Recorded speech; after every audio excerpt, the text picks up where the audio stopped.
আসসালামু আলাইকুম। আজকের ভিডিওতে আপনাদের জন্য নিয়ে এসেছি গ্রাম বাংলার ঐতিহ্যবাহী ও খুবই সুস্বাদু খুদের ভাত এবং তার সঙ্গে কয়েক ধরনের মুখরোচক ভর্তা। অল্প উপকরণে সহজ পদ্ধতিতে এই খাবার আমাদের শৈশবের স্মৃতি আর দেশীয় স্বাদের এক অসাধারণ উদাহরণ। আর এটা সকলের ঘরেই থাকে, তো ঘরোয়া উপকরণে এগুলি রান্না করা যায়।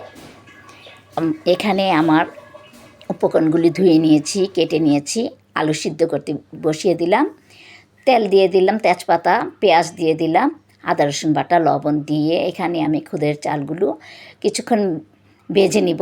ভাজা হয়ে আসলে সামান্য একটু হলুদ আর কিছু ফালি করা কাঁচামরিচ দিয়ে দিলাম পানি।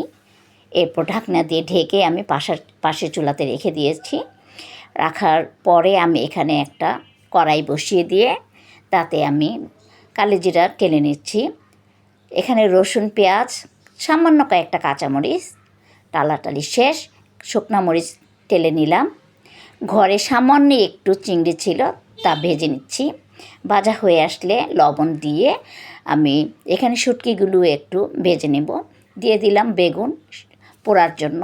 এখানে ডাল বাটা ছিল, হলুদ, কাঁচামরিচ আর পেঁয়াজ, সামান্য লবণ, আদা রসুন দিয়ে মেখে বসিয়ে দিলাম। এরই ফাঁকে আমি রসুন এবং পেঁয়াজ আর শুকনো মরিচগুলো বেটে কয়েক ভাগে ভাগ করে এখানে আমি চিংড়ির ভর্তাটা তৈরি করে নিচ্ছি প্রথমে। তারপরে এখানে আমি দিয়ে দিলাম শুটকির ভর্তাটা বেটে নিলাম। কিছু থেতো করে পেঁয়াজ অ্যাড করে দিব।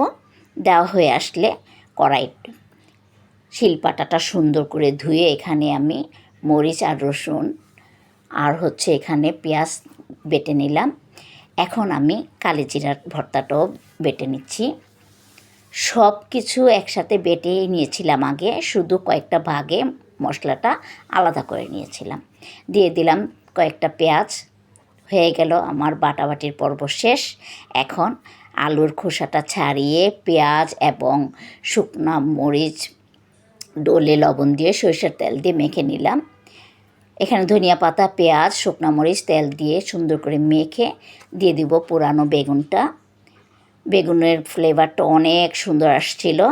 হয়ে গেল আমার কয়েক পদের ভর্তা।